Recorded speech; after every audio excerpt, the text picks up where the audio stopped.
Yaxshi erkaklar yo'q. Umuman erkakligi ishonib bo'lmay qoldi. Oilada erkaklarni o'sha erkaklik mas'uliyatini olishmayapti.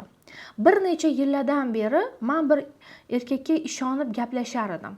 Lekin u menga munosabatni oxiriga borgan turmushga chiqish taklif qilmadi va boshqa qizga uylanib ketdi va shu bilan men aldanib qolib ketdim.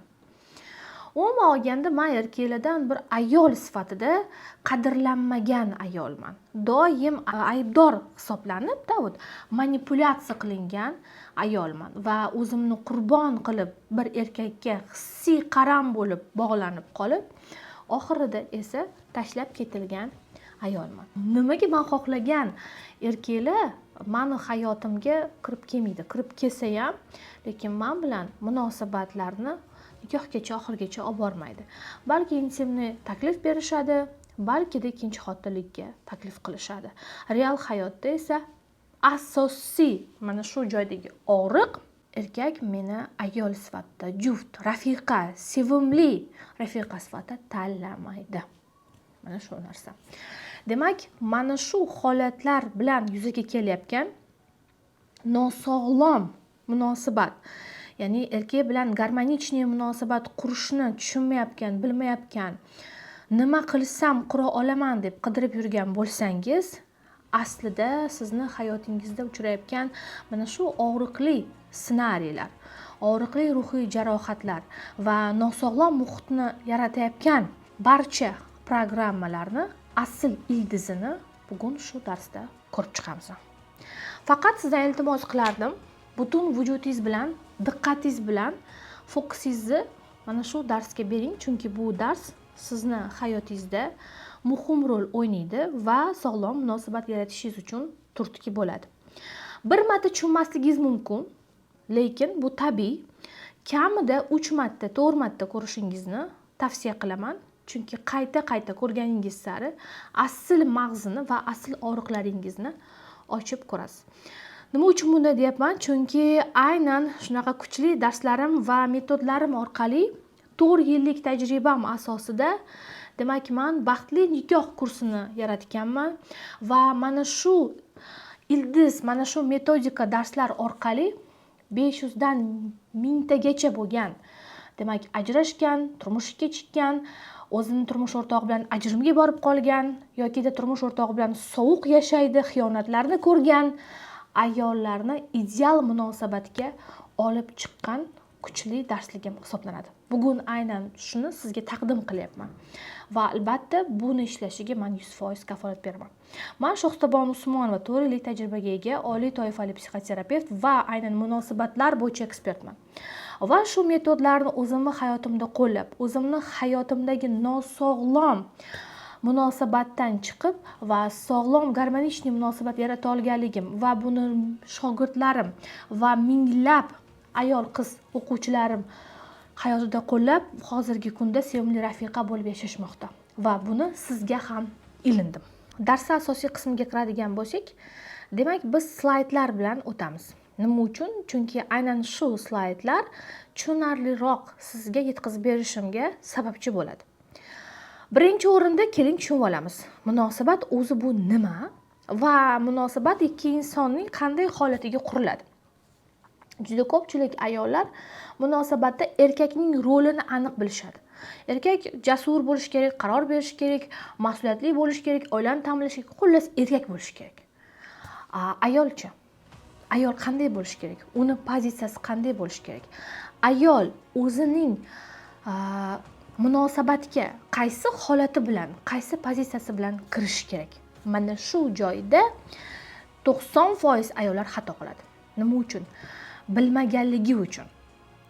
Qarang, ko'pchilik o'ylaydi, munosabatlarda ayol tulki bo'lishi kerak yoki ayol erkakdan ko'proq xabar olish kerak, mehribon bo'lish kerak, shirin gaplarni aytish kerak, unga ishonish kerak-da.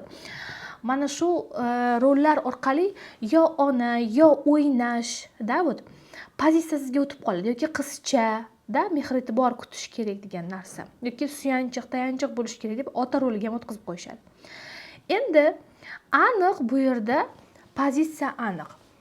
Ayol har doim munosabatlarga o'zidagi resurs, ya'ni ayollik energetikasi bilan kirish kerak.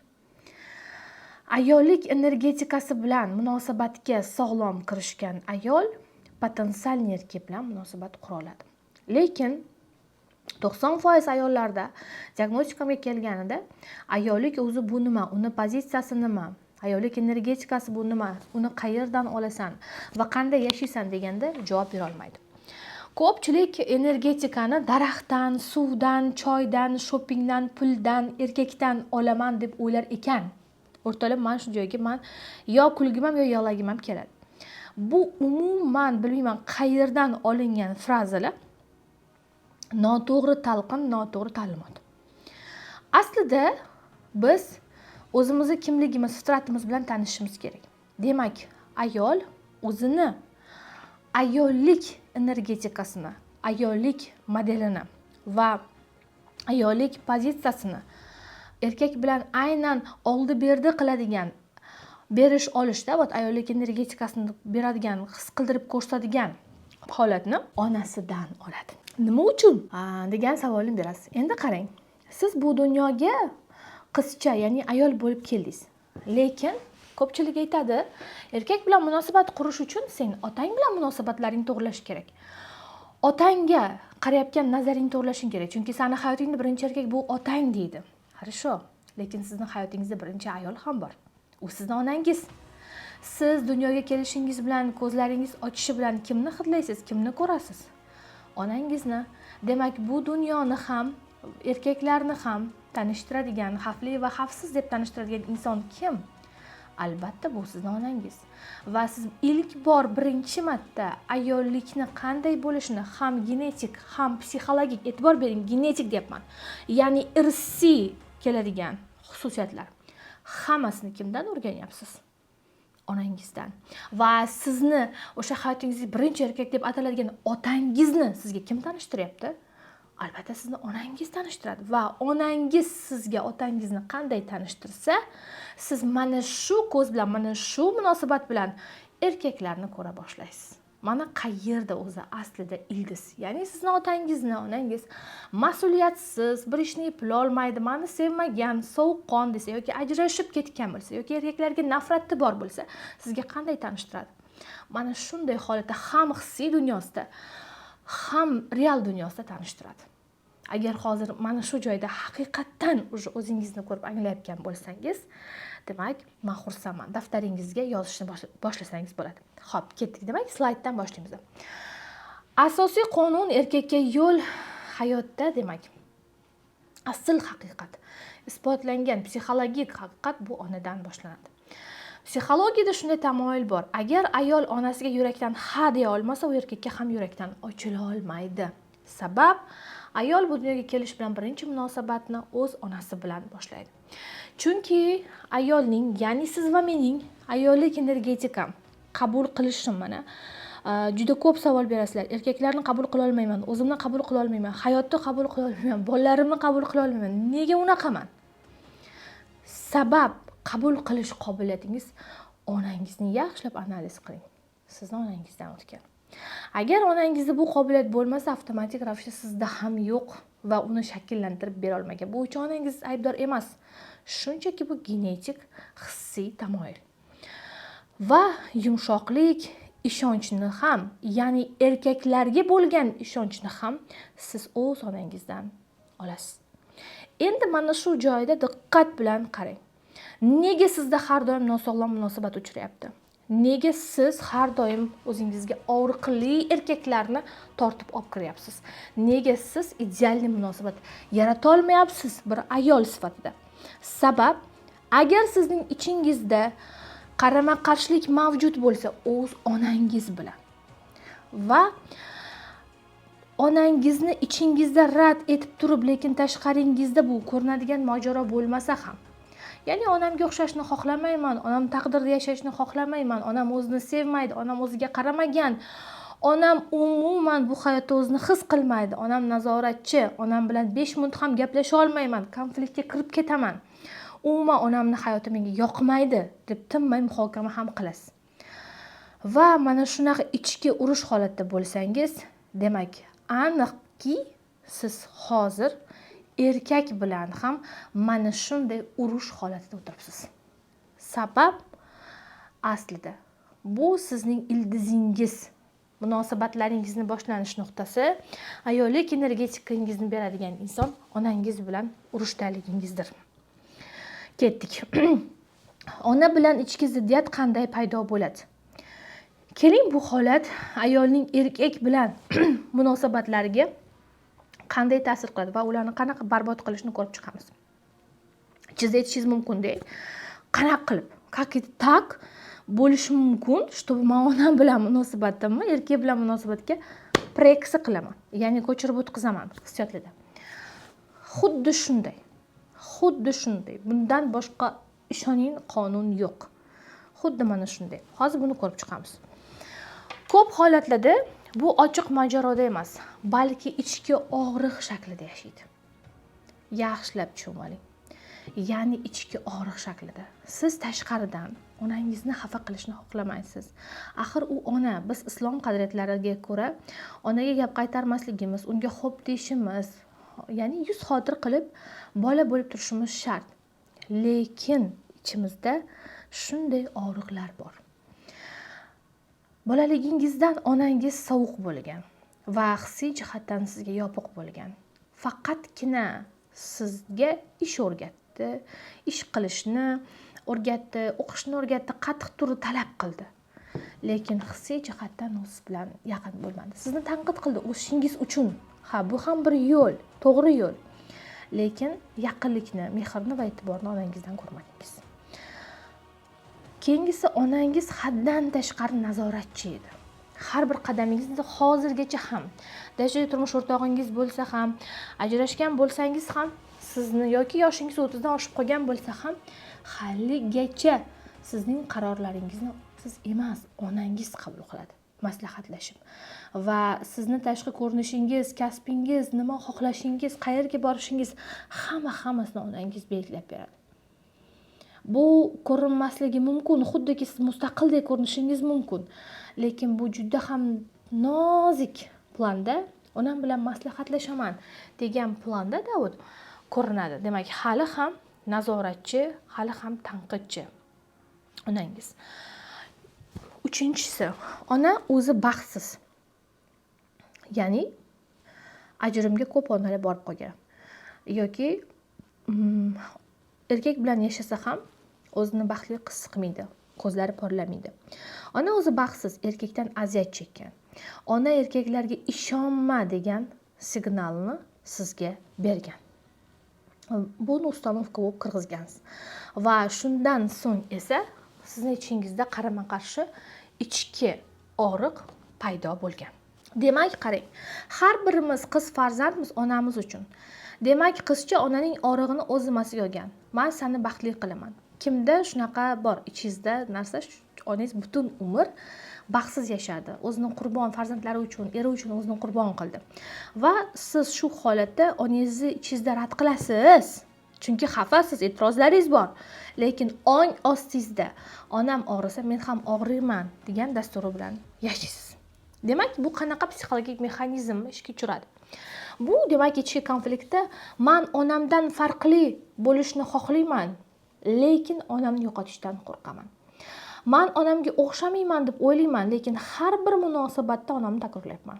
Sabab juda ko'p ayollar keladi. Men onamdaqa o'zini sevmaydigan, o'zini o'ylamaydigan, robot bo'lib ishlaydigan, qadrsizlanib yashaydigan ayol bo'lishni xohlamayman deydi. Lekin hayotingizni hozir ko'ring-da, hayotingizni qarab ko'ring. Bugundan boshlab siz daftar tuting va onangizni analiz qilishni boshlang va o'zingizni qo'yib ko'ring. Taqqoslang, siz bir xil ssenariyda yashayapsiz onangiz bilan. Lekin har bir munosabatda onamni takrorlayapman. Ya'ni munosabatlarda garmoniyani yarata olmasdan xuddi onamdek ayol bo'lib qolyapman.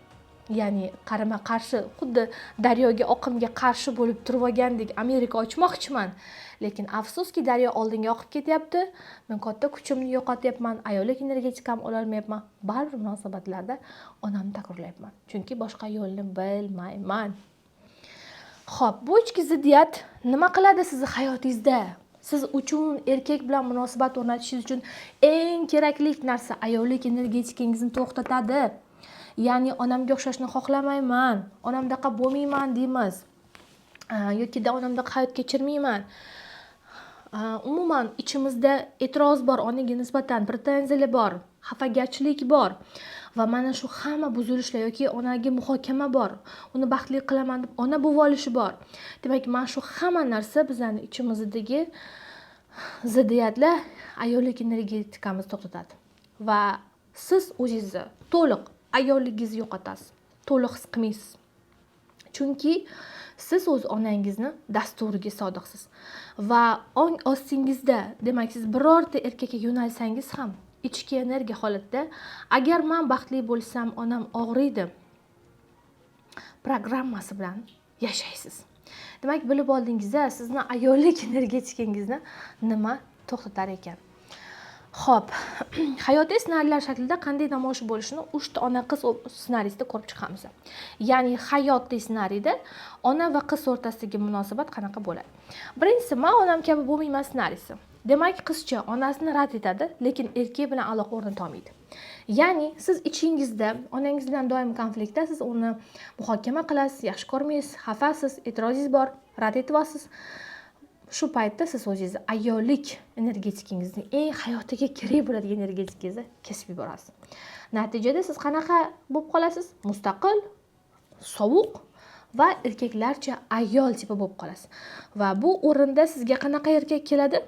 Albatta sizga abuzer, nosog'lom, mas'uliyatsiz va sizni umuman his qilmaydigan, erkakligi yo'q bo'lgan erkaklar kirib kelaveradi. Mana ko'ryapsizmi, qayerdan sizga bunaqa erkaklar kirib keladi? Va bu erkaklar sizni nosog'lom munosabatga chorlayveradi. Umuman hayotingizga sog'lom erkak kirib kelmaydi. Agar sizda mana shu ssenariy bo'lsa va siz buni professional psixoterapevtik yo'l bilan yechmagan bo'lsangiz. Meditatsiya, affirmatsiya, karta bunaqa ssenariylarni yechib bera olmaydi o'rtoqlar. Konkret nima sizga aytaman. Foydasi yo'q vaqtingizni o'tkazganingizni. Xo'p, ikkinchisi, onamni qutqaraman ssenariysi. Siz o'z onangizni og'rig'ini ong ostingizda o'z bo'yningizga olasiz. Natijada siz ham sizni mana bo'ladi-ku, qizlar, ayollar bir kun baxtimni uchrataman. Bir kun baxtli bo'laman, bir kun meni baxtli qiladigan erkak keladi. Ya'ni meni qutqaradigan erkak keladi. Men ham qutqarib turibman-ku onamni. Meni ham kimdir qutqarishi kerak-ku. Ko'ryapsiz qanaqa ongos ishlaydi. Va ishoning, hozir baxtsiz bo'lgan inson bir kunga baxtli bo'lmaydi. Baxtli bo'lish hozir va shu yerdan, o'zingizdan boshlanadi. Va siz erkakni ham qutqaruvchi sifatida ko'rasiz. Lekin o'zingiz mana shu hayotdan shunaqa og'ir yuk olganingiz uchun charchab ketasiz. 3-ssenariy, onamni yo'qotishdan qo'rqaman ssenariysi. Siz ichingizda onani ideal qilasiz. Lekin o'z hayotingizni nima qilasiz? Kechiktirasiz. Natijada turmushga chiqish, ideal munosabat yaratish, yaqinlikni siz erkak bilan ongsiz kechiktirasiz. Har bir qiz o'z onasidan oladigan 3 ta asosiy dastur bor. Buni yodlab oling. Birinchisi, ayollik modeli. Ayol qanday bo'lishi va o'zini qanday his qilish kerakligini ko'rsatadi. Ya'ni ona o'zini qiziga. Ikkinchisi, sevgi modeli. Sevish va sevgi orqali qabul qilish, qanday ishlashni o'rgatadi. Uchinchisi, erkakka nisbatan ishonch modeli. Erkaklar xavflimi yoki tayanch? Mana hozir sizni hech biringizda ishonch qolmaganda hamma erkaklar xavfsiz, tayanchim yo'q deb tushunyapsiz, lekin bu sizdagi aslida bolaligingizdagi ruhiy jarohatlar, tashlab ketilish, rad etilish, keraksizlik, onangiz bilan bo'lgan shartli munosabatlar asosida kirib kelayotgan programmalar xolos o'rtoqlar, boshqa hech narsa emas. Demak, mana shu modellarni hammasini, ichki e'tiqodni shakllantirib beradigan inson bu sizning onangiz hisoblanadi. Xo'p, agar sizning onangizning yuragida erkaklarga nisbatan og'riq, xafalik yoki erkaklarga nisbatan g'azab bo'lsa, bu energetik yo'l bilan sizga ham o'tadi. Mana bu уже genetika. Va siz o'z hayotingizda onaning shu ssenariysini takrorlaysiz, to uni anglab, ozod etib, psixoterapevtik yo'l bilan yechmaguningizcha. Mana shu jarayonda, demak, повтор, ya'ni takroriy ssenariylar kelaveradi. Va siz hech qachon sog'lom munosabat qura olmaysiz. Energiya qonuni ayol onani qabul qilganda erkakni ham qabul qiladi. Ya'ni onasiga yurakdan ha deganda, undan xafa bo'lmaganda, undagi e'tirozlar, muhokama hammasini, ruhiy jarohatlarni hammasini yechganda, hayotdan minnatdor, sevgi energiyasini oqizuvchi erkak menga qarshi emas, ya'ni u meni dushmanim emas degan ichki ishonchga ega bo'ladi. Unga erkak yaqinlashadi, chunki u ichida tinchlikni tarqatadigan ayol hisoblanadi. Mana endi siz mani darsligimni ko'rdingiz. Demak, nima uchun siz hayotingizda hozir nosog'lom munosabat aralashib yuribdi-da. Bu yerda siz aytishingiz mumkin, men onam bilan munosabatlarim ideal, juda ham yaxshi ko'raman. Gap bu yerda onani yaxshi ko'rish va yomon ko'rishga ketmayapti. Bu yerda gap ichki, demak, sizni ruhiy holatingizda qanaqa xotiralar qolgan, qanaqa munosabat o'tiribsiz va onangizdan genetik ravishda sizga nima o'tib kelyapti, shular haqida edi. Agarda siz aytishingiz mumkin-da, men onam bilan muammoim yo'q, lekin nega men munosabat qura olmayman? Men 100% emas, 1000% aytaman. Munosabat qura olmayotgan bo'lsangiz, asl sababi sizni ayollik energetikangizda va bu borib onangizga taqaladi. Undan boshqa yo'l, undan boshqa najot yo'q. Buni qanday yechish kerak?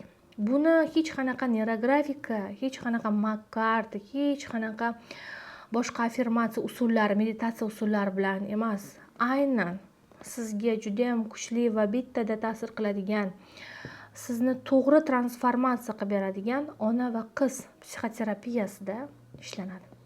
Ong osti darajasida. Va shundan so'ng siz asl o'zingizni, ayolligingizni his qilib, erkaklarning oldida qadrli ayolga aylanib, sog'lom munosabat yarata oladigan darajaga chiqasiz.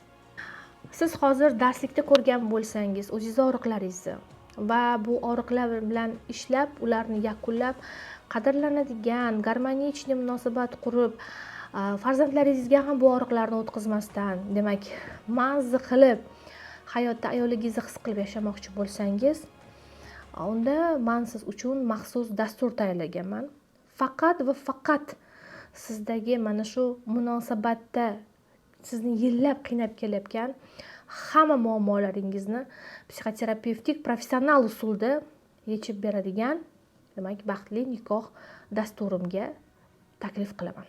Demak, bu 2 oylik transformatsion dasturim shunaqangi metod bilan tuzilganki, men unga 100% kafolat beraman. Siz aynan mana shu baxtli nikoh dasturimda 2 oy ichida hamma aytilgan vazifalarni o'qib, bajarib, hammasini bajarsangiz, lekin oxiriga borganda birorta ham natija olmadim desangiz, 100% sizni pulingizni qaytarib beraman. Chunki shu darajada men o'z metodimga ishonamanki, u har bitta ayol qizni baxtli bo'lishiga sababchi bo'lib qolgan. Agar hozir shu yerda og'riqlaringizni ko'rib, qaror bergan bo'lsangiz, pastda sayt silkasi qoldirilgan. Ana o'sha saytdan ro'yxatdan o'ting va o'z joyingizni band qilish uchun administratorlarga murojaat qiling va batafsil ma'lumotlarga ega bo'ling. Baxtli nikohda energetik ayollar davrasida ko'rishguncha.